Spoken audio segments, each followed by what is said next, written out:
नमस्कार दोस्तों। आज हम कुंडली अध्ययन करेंगे 35 वर्ष के पुरुष का। इनके सवाल का जवाब करेंगे और क्या क्या पॉजिटिविटी है इनके कुंडली में, क्या नेगेटिविटी है, हर विषय पर विचार करेंगे। तो आइए देखते और समझते हैं क्या क्या इनकी कुंडली मुझे बता रही है और क्या क्या चीज़ें मुझे दिखा रही हैं। तो सबसे पहले कुंडली अध्ययन करने से पहले लगन का बड़ा महत्व है। तो ये किस लगन की कुंडली, उस पर पहले नज़र डालते हैं। तो यहाँ पर 11 लिखा हुआ है, तो ये कुंभ लगन की कुंडली है और इस कुंडली में बुध अस्त का है, शनि अस्त का है। अब देखो, बुध पर आपको एक एरो का निशान होगा और शनि पर भी आपको एक एरो का निशान दिख रहा होगा। अस्त का अर्थ होता है कि वो ग्रह जितना फल देना चाहिए उस हिसाब से फल दे नहीं पाता, क्योंकि वो उसके बल में थोड़ी कमी आ जाती है। मतलब उस पर एक प्रकार का ग्रहण लग जाता है, क्योंकि सूर्य के कंपैरिजन में कोई भी प्लैनेट अस्त का होता है। सूर्य से अगर कोई ग्रह समीप बैठता है उसको हम अस्त का मान लेते हैं। तो अस्त कभी कभी ठीक भी होता है, कभी गड़बड़ भी होता है, क्योंकि कुंडली में दो टाइप के ग्रह होते हैं। एक योग कारक होते हैं, एक मारक। योग कारक जो आपके लिए शुभ फलदायी है, मारक जो आपके लिए शुभ फलदायी है। अगर शुभ फलदायी ग्रह अस्त का हो गया, मतलब शुभ फलदायी ग्रह मतलब वो आपका दोस्त। अगर आपका दोस्त बलहीन हो गया तो आपके लिए वो क्या फेवर कर पाएगा। तो दोस्त अगर बलहीन होता है तो उसके लिए हम उपाय करते हैं। अगर दुश्मन बलहीन होता है तो वो तो बहुत ही अच्छी बात है ना, कि दुश्मन जो आपके नुकसान दे कारक होगा, जो आपको नुकसान देगा, वो अस्त का हो गया, तो उससे बड़ी और अच्छी बात और क्या हो सकती है। तो मैंने दोनों ही बातों पर विचार कर लिया। तो अब मैं आगे देखूंगा इस कुंडली में कौन सा ग्रह अस्त का है और किस हिसाब से है और इसके लिए क्या उपाय करने हैं। मंगल दोष निम्न स्तरीय है, राशि वृषभ आ रही है। इसके बाद जो डिस्कशन होगा प्लेनेटरी बल पर। अब सूर्य 16 डिग्री पर है, युवा अवस्था में है, 100% फल देगा। चंद्रमा 13 डिग्री पर है, ये भी 100% देगा। मंगल 1 डिग्री पर है, ये वही 10-20% फल देगा। बुध 21 डिग्री पर है, युवा अवस्था में 100% देगा। गुरु 26 डिग्री पर है, ये भी लगभग आपको 30-40% के राउंड फल देगा। शुक्र आपका 18 डिग्री पर है, 100% फल देगा। शनि 1 डिग्री पर है, ये भी आपको 10-20% ही फल देगा। राहु और केतु ये भी थोड़ा कम ही फल देगा, चूंकि ये भी ज़्यादा पावरफुल मुझे दिख नहीं रहा। ये बेसिक्स बातें हैं, इसको तो हम सब पर विचार करते हैं। सबके कुंडली जब भी अध्ययन करते हैं तो विचार करते हैं, क्योंकि बल का एक बड़ा महत्वपूर्ण रोल हो जाता है किसी के भी कुंडली अध्ययन के समय। अभी मैंने जब इनकी कुंडली को देखा विस्तार पूर्वक, तो सूर्य पर जब मैंने विचार किया तो सूर्य इनका कहाँ बैठा ये देख लो आप। सूर्य बैठ गया इनका 11वें घर में। ये जो घर है ना, इसको हम 11वां घर, लाभ घर कहते हैं, सोर्स ऑफ इनकम का हाउस कहते हैं। तो सूर्य का यहाँ बैठना एक बहुत बड़ी स्थिति होती है, बहुत ही अच्छी स्थिति होती है। 7वें घर पत्नी कारक स्थान का स्वामी होकर 11वें घर में बैठा है, तो अच्छे घर का मालिक है। केंद्र का घर है, 1 4 7 10 केंद्र का घर होता है। इस घर का मालिक अगर उस लाभ भाव, सोर्स ऑफ इनकम के घर में बैठ जाए तो ये इंडिकेट करता है जातक के जीवन में पैसा। जातक के जीवन में पैसा, इस चीज़ को ये इंडिकेट करता है, तो वो तो डेफिनेटली आपके जीवन में पैसे आने को बता रहा है। और सप्तम भाव का मालिक सूर्य होकर अगर आपके 11th हाउस में बैठा है तो सोर्स ऑफ इनकम को भी ये बढ़ाएगा, जीवन में पैसे के योग को भी ये बढ़ाएगा, नो डाउट। ये तो होगी पहली बात। अब दूसरी बात हम करेंगे चंद्रमा पर। चंद्रमा इनका बहुत पावरफुल है। एक तो डिग्री वाइज बली है, दूसरा वृषभ राशि में उच्च का होता है चंद्रमा। छठे पर रोग ऋण कर्जा के घर का मालिक होके चतुर्थ भाव गाड़ी मकान वाहन के सुख के घर में बैठा और 10th भाव को देख रहा है। तो उच्च का कैरियर रहता है इन लोगों का, उच्चतम कैरियर रहता है।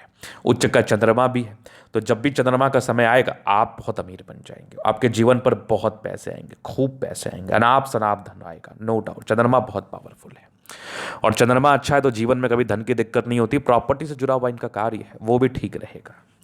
अब हम मंगल पर विचार करेंगे। मंगल वृश्चिक राशि में, अपने ही राशि में, तीसरे और 10वें घर का स्वामी होके ये बैठ गया 10th भाव में। तो डिग्री वाइज थोड़ा कमजोर है, चूंकि तृतीय घर का मालिक तो कर्म का हाउस का मालिक है और कैरियर के हाउस का मालिक है और 10th भाव में बैठा है और मंगल से जुड़ा हुआ आपका कार्य है। डिग्री वाइज थोड़ा कमजोर है, इसलिए चंद्र मंगल का जो राजयोग बना ना, महालक्ष्मी का राजयोग, उसमें थोड़ी कमी दिखा रहा है ये। इसके लिए आपको एक मूंगा रत्न तत्कालिक रूप में पहन लेना है, बेनिफिट करेगा, चूंकि मूंगा का कोई साइड इफेक्ट नहीं है, क्योंकि मंगल आपका 10th भाव में बैठा अच्छा ही फल देगा। इसको अगर और बल दे दीजिएगा तो बेहतर रहेगा आपके लिए।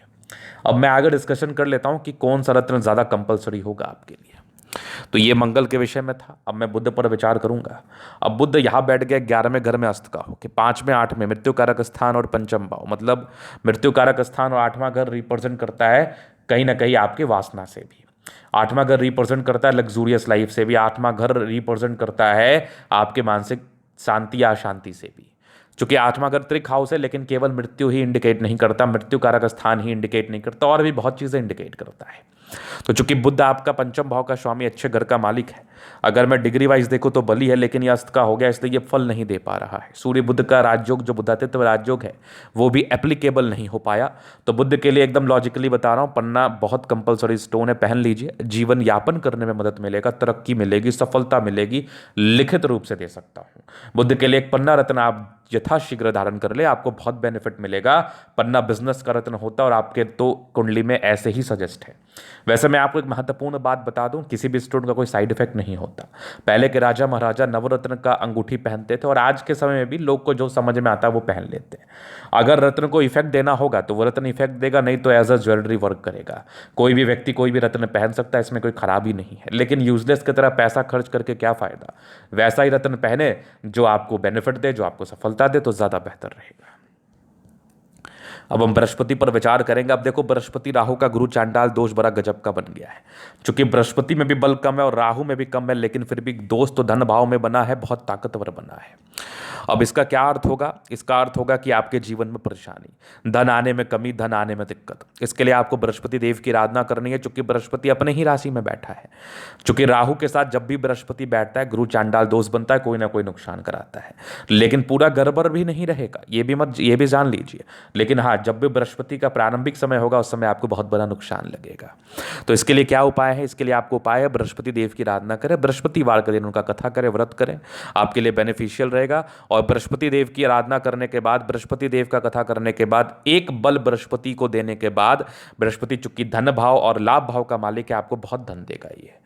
चूंकि बृहस्पति राहु को कंट्रोल कर सकता है, लेकिन यहां पर बृहस्पति वृद्धावस्था में और राहु बाल्यावस्था में है, तो कहीं ना कहीं राहु आपको ज्यादा पावरफुल नजर आ रहा है बृहस्पति से। तो जो मैंने आपको बृहस्पति का उपाय बताया है, वो करने के बाद ज्यादा अच्छा फल दे पाएगा। और गुरु चांडाल दोष से निवारण हेतु बहुत ही अच्छा उपाय माना जाता है कि आप गुरु की आराधना करें, और राहु के लिए भी एक उपाय कर लें। राहु की शांति के लिए आप महादेव को जल चढ़ाना शुरू कर दे, महामृत्युंजय का जाप करना शुरू कर दे, आपको बेनिफिट होगा। शुक्र पर विचार करेंगे। शुक्र बैठा आपका मकर राशि में है, चौथे नंबर में घर, भाग्य स्थान का स्वामी होके 12वें घर में बैठना, ये थोड़ी गड़बड़ स्थिति होती है। इस केस में थोड़ा सा प्रॉब्लम होता है, क्योंकि शुक्र की स्थिति 12वें घर में बड़ी अच्छी होती है, लेकिन अच्छे घर का मालिक अगर खराब घर में बैठ जाए, थोड़ा सा भाग्य को कमजोर कर रहा है शुक्र आपका। इसमें क्या होता है, जो चीज़ के लिए आप लगेंगे, जिस चीज़ के लिए आप प्रयास करेंगे, उसमें सफलता में थोड़ी कमी आएगी।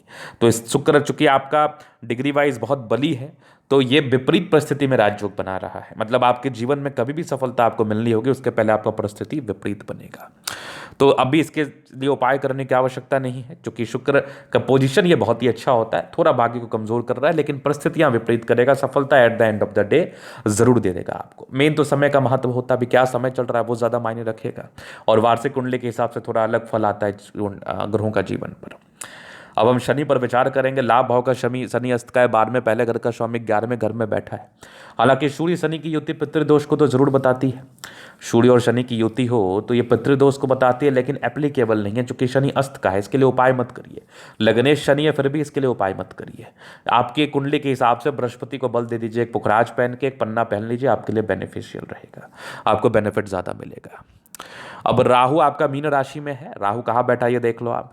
राहु आपका दूसरे घर में बैठा है। धन देने के लिए जाना जाता है, लेकिन जब गुरु के साथ राहु बैठा हो ना, तो चांडाल दोष बना के ये आपको धन नहीं देता, परेशान करता है। तो अब यहाँ पर क्या है, यहाँ पर यह है कि आप बृहस्पति को बल देके मजबूत कर लीजिए, ताकि राहु का साइड इफेक्ट खत्म हो जाए। अष्टम भाव का केतु मेहनत कराता है, जातक के जीवन में तरक्की को बताता है। तो अष्टम भाव का केतु आपको विशेष तकलीफ नहीं देगा। जो मेन तकलीफ का कारण था वो मैंने बता दिया। अब जो समय है वो विशेष महत्व रखेगा। अब जैसे आपका समय 2020 तक राहु का चला, ये भी खराब ही रहा होगा। 2020 तक वैसी कोई खास सफलता नहीं मिली होगी।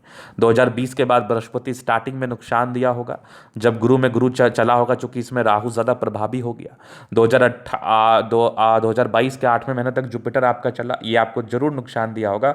20 से लेकर 22 तक मानसिक तनाव में रहे होंगे। इनके हाथ पर इसी आयु में एक यवा आकृति भी थी, तो वो तनाव साफ नजर आ रहा है। इस दोष का साइड इफेक्ट साफ नजर आ रहा है। अब गुरु में शनि है तो वो ठीक रहेगा, 2022 से 25 तक कमाने का समय है। फिर 27 में बुध भी अच्छा ही रहेगा, क्योंकि मैंने आपको उपाय दिया है बुध का, बृहस्पति का। अब आपका आगे का समय बेहतर हो जाएगा। केतु आपका थोड़ा गड़बड़ रह सकता है, 1 साल 2 साल का है, 3 साल का ये समय है मूल रूप से, 1 साल का ही है, तो थोड़ा गड़बड़ रह सकता है। शुक्र फिर बढ़िया रहेगा, सूर्य ठीक रहेगा 2031 तक, 33 तक बढ़िया रहेगा, मंगल भी ठीक रहेगा, राहु थोड़ा गड़बड़ रहेगा। तो बाकी अभी आपका 34 तक बढ़िया है, ये ठीक ठाक समय बीतेगा आपका। तो जो उपाय दिया उसको आप कर ले, बेहतर रहेगा। धन्यवाद।